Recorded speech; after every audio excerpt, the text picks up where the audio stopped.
So I'm going to talk about the significance of medical emergencies in the labour ward. I'm going to talk about the challenges to an obstetrician.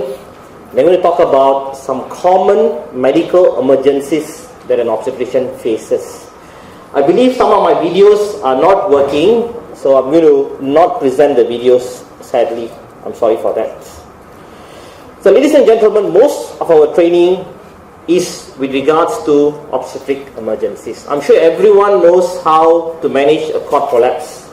Everyone knows how to do a hysterectomy. Everyone knows how to deliver a breech vaginally and safely. Everyone knows how to read CTGs. But do you know how to read an ECG? Do you know how to interpret an ABG? I believe those are basic medical knowledge that we often forget because we dwell too much in obstetrics. Let's take a look at our monitoring the labour ward. Our labour ward has got a pathogram. But the pathogram is to monitor labour. It is not to monitor high-risk pregnancies. So the pathogram has got BP, pulse rate, temperature, contractions, medications, fluids. It monitors the baby's heart rate, caput, molding and descent. But the two important things the pathogram does not have, which is the respiratory rate, and it doesn't actually have SpO2. So please remember, although WHO recommends pathogram, it is a good tool, but it is to monitor the progress of labour, not to monitor a high-risk mother. So the next time you've got a mother with cardiac disease in the labour ward, don't just use a pathogram. She needs early obstetric warning charts. Now, why do we really need to use these charts? Let's take a look at the UK, the most recent confidential inquiries. Number one cause of death, cardiac. Number two, indirect causes. Number three, thromboembolism. And only number four is hemorrhage. Number five is neurology. And number six is psychiatry. So it looks like as obstetricians, we don't really need to know hemorrhage. We need to know cardiac, thromboembolism, neurology and psychiatry. And that is why we need to perhaps improve our knowledge with regards to medical emergencies. Now here's the causes of maternal death in the UK. A significant number of cows died because of cardiomyopathy, but largely of them, they had arrhythmic deaths. And that is extremely important. If you have a mother who suddenly collapses, it is not always pulmonary embolism. It could be an arrhythmic death. This is the most recent confidential inquiry in Malaysia, published in 2014. 1/3 of mothers who died had a medical disorder in pregnancy. In fact, it is far higher than embolism plus hypertension combined, and hence that is why such a cause is extremely important. I did share this slide with you. The most recent confidential inquiries, medical disorders is the leading cause. If I cannot convince you to take your stethoscope, I hope this slide does. Out of the mothers who died from medical disorders, 40% of them were because of a cardiac cause. The most common cause is cardiomyopathy. If you don't listen to her lungs, if you don't listen to her heart, you will miss the cardiomyopathy, and hence, please go and find the stethoscope that you bought in medical school. Why do a significant number of women die because of pneumonia? Because we don't actually image them. We are actually far more worried about chest x-ray, which is, I can't see the hesitation of a chest x-ray. Let me give you a simple logic. We think 10 times to do a chest x-ray for the mother, but when the baby is admitted to the NICU, the baby gets x-ray every day. So please never think twice to do a chest x-ray. If it is warranted, please do. The significant number of deaths from SLE, because we do not start immunosuppressives. So tacrolimus is safe, cyclosporine is safe, azathioprine is safe. Most of the medications are safe. Chronic renal disease, the thyrotoxicosis. We missed a few patients who presented with thyroid storm. So let's share some clinical vignettes. You tell me what you will do, and then we can discuss the diagnosis, shall we? So 20-year-old Parawan who had an emergency cesarean section for pre-eclampsia.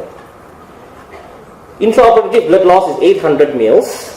She complained of palpitations and dizziness 1 hour post-delivery. So what would you do? You can just shout the answers. Sorry? Check the vital signs. Okay, good. Anything else? What goes through your mind? What's the diagnosis? Anyone? Sorry? PPH, yes. Any diagnosis? Hypovolemia, good. Anything else? Anesthetic issues. I like this. Okay, will anyone order an ECG? Good.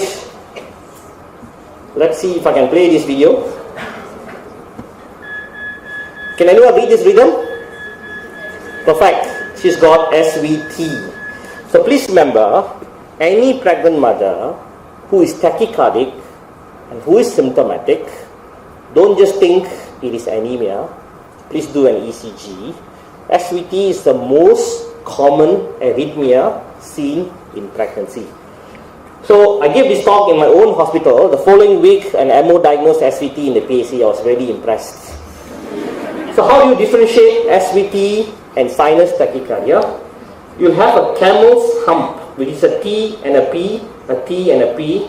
It is sinus tachycardia. The patient has got sinus tachycardia, it is fine. You don't have to refer medical. You can go back and sleep here coming morning, provided she's not bleeding anymore. But if the patient has got SVT, you cannot WhatsApp the physician during the time. You will have to diagnose it first and pick it up early. So how to diagnose SVT? There will be no P waves. The heart rate is always above 150, and the QRS complex will be narrow. So the first condition you must diagnose is arrhythmia, because we do know there's arrhythmic deaths in pregnancy. So management of SVT, you don't really have to pick up the phone and call the physician first. Please carotid massage first.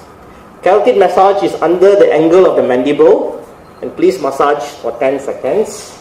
You can ask the mother to blow through a syringe or emulsion in cold water. Is the first line treatment for SVT.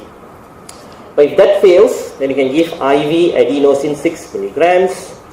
If that fails, after 2 minutes, you can give another 12 milligrams of adenosine. So we talked about shockable rhythms and non-shockable rhythms. Can anyone tell me what rhythm is this? What rhythm? Perfect. That is VF. And what rhythm is this? Perfect. So you have VF and VT. What is the management? Perfect.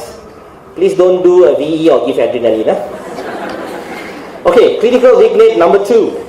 A 31-year-old mother, 9 weeks pregnant, has a BMI of 42, presents with sudden onset of shortness of breath. She was in shock, she was in respiratory failure, and a Doppler lower limb confirms a DVT. This is a real patient that I actually saw almost 3-4 months ago. So management, anyone? You can actually shout, it's okay. Management, low molecular weight heparin. Anyone will give anything else apart from low molecular weight heparin? Okay, let's discuss now. Would you give low molecular weight heparin or will you give unfractionated heparin? Okay, I think we are divided. Please remember, if the patient is completely well and stable, then the recommendation is low molecular weight heparin. But if the patient has got a cardiorespiratory event, the patient is unstable, then the management is intravenous unfractionated heparin. So this patient needs unfractionated heparin.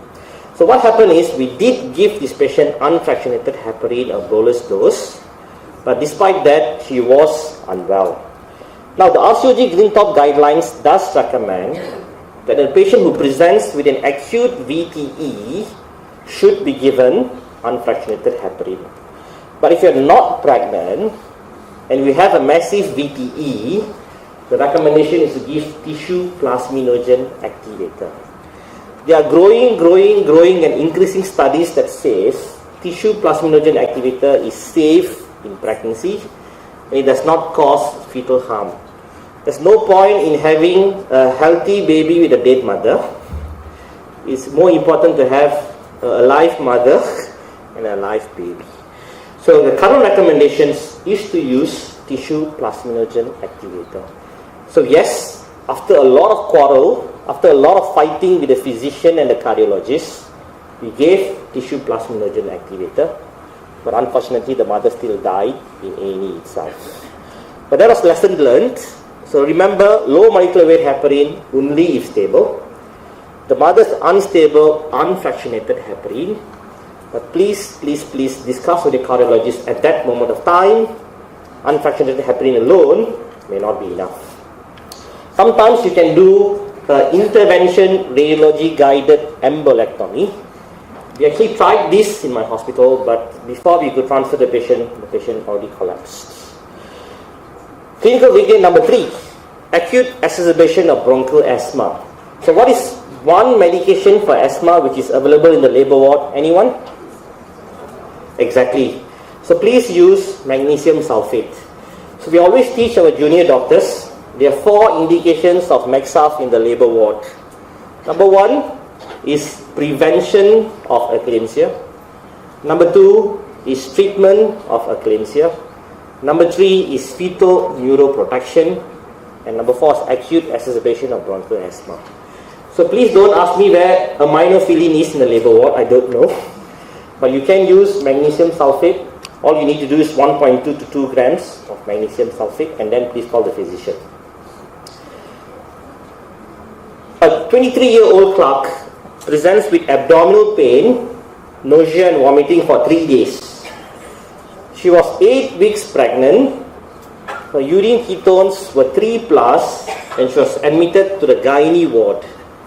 She was drowsy, and the shock index is 1.6. Can anyone tell me what's the diagnosis? Sorry? Exactly, DKA.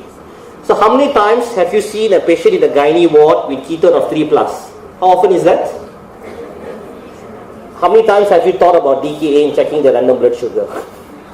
How many times have you seen a patient in the labor ward with ketones of 3+? And what do? 1 pint normal saline and go away. So please remember, patients with undiagnosed diabetes can present for the first time in pregnancy to the gynae ward. So the next time you see a pregnant mother with ketones, think of DKA. So DKA has got a triad of 3 things: hyperglycemia, ketones, and acidosis. You don't really need to know how to manage. The next time you see a patient with urine ketones 3+ in the gynae ward, just do a random blood sugar and then refer her to the physicians.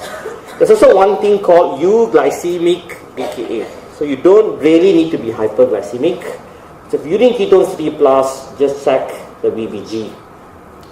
So the patient usually will be unwell, there will be abdominal pain, nausea, vomiting, weakness, exactly like hyperemesis gravidarum. But the pathognomonic sign is Cosmol's bleeding. If you have a DKA in the labor ward, if the CTG is completely horrible, please don't go and do a cesarean section. The mother might die on table. All you need to do is to treat the mother conservatively, the CTG will improve. But most of the time the presentation will be to the gynae ward. So management of DKA is hydration, insulin, electrolyte imbalance, and manage the precipitating factors. So here's another interesting clinical weakness. A 24-year-old mother presents with fever, palpitations, vomiting, was noted to have poor concentration and anxiety. Anyone can diagnose? Sorry? Sepsis? Okay, very good diagnosis, sepsis. Any differential diagnosis? Exactly, wow. You can actually go for lunch. Thyroid stump. So just remember, not all causes of fever is actually an infective cause. So what do I do? If I don't know the diagnosis, I will do a thyroid function test. That's what I do in my own clinical work. So the patient has got a multiple presentations, vague symptoms, you don't really know what is happening. The severe symptoms, neurological symptoms, gastrointestinal symptoms and hyperpyrexia, think of a thyroid storm. If you miss a thyroid storm, it's disastrous. If you think about it, all you need to do is to take your smartphone and score her. It's called a DW score. And if it's high score, then please get your endocrinologist on board. So please remember, patients with thyroid storm do not go to the combined clinic and sit in the clinic for 3 hours. They actually come and see you in your labor ward. So management is same: venous access, manage the precipitating factors, hydrocortisons, PTU, Lugol's iodine, and manage the patient's triggering factors. But think of a thyroid storm if you have a patient with multiple systems. Now this is the last scenario. A 27-year-old housewife stopped her sodium valproate once a UPT was positive. She was 12 weeks pregnant and presents with seizures lasting for more than 30 minutes. What is the diagnosis? Perfect. How do we manage status epilepticus? What is the medication of choice? Alright, so the simple way to remember is 4.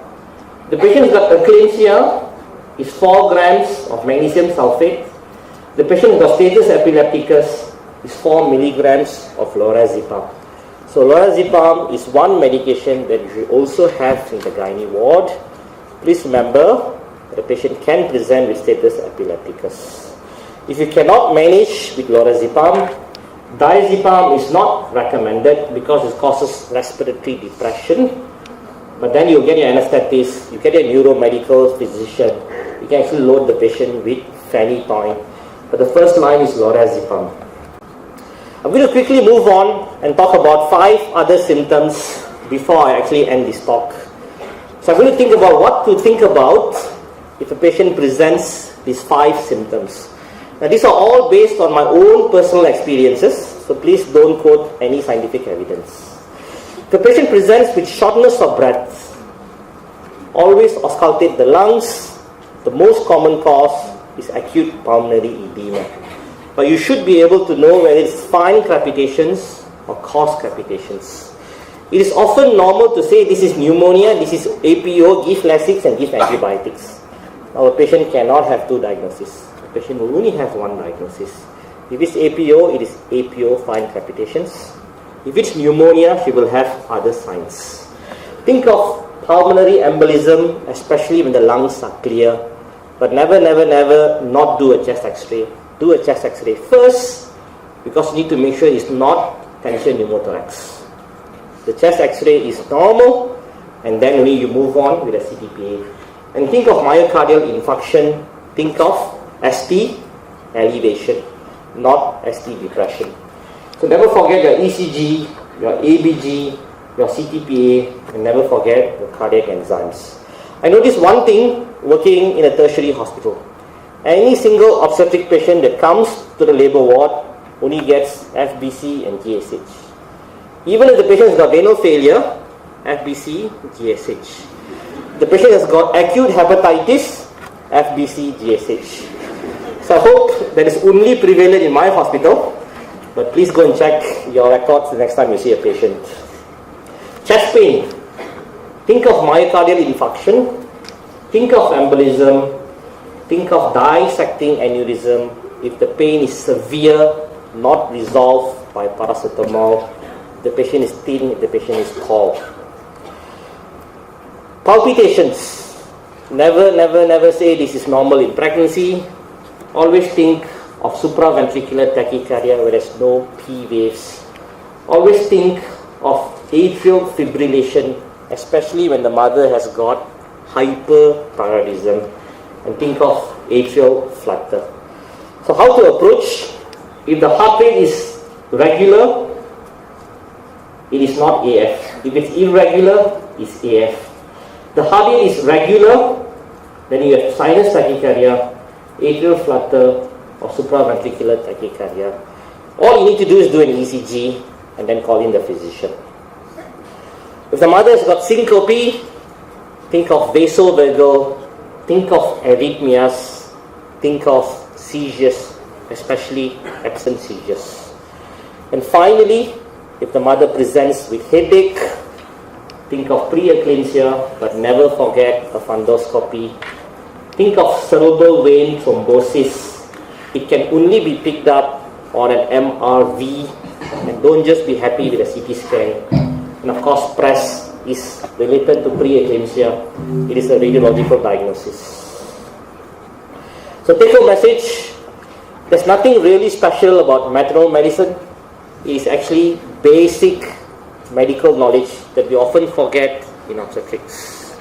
Please use early obstetric warning scoring chart. The pathogram is not for high-risk pregnancies. If you have a massive embolism, don't just think about unfractionated heparin, think about recombinant tissue plasminogen activator. Discuss personally with the cardiologist. What is important is leadership. Sometimes one patient may have multitude of problems. One person takes care of the heart, one person takes care of the kidney, one person takes care of the eyes, one person takes care of the diabetes, but we often forget the patient. Who is important is the obstetrician who is in charge of the mother. 3 things: SpO2, respiratory rate, and ECG. And please think of lactates. Please check your glucose. If you're really not sure what is happening, send a thyroid function test. So I believe the labor ward is just as intense as the ICU.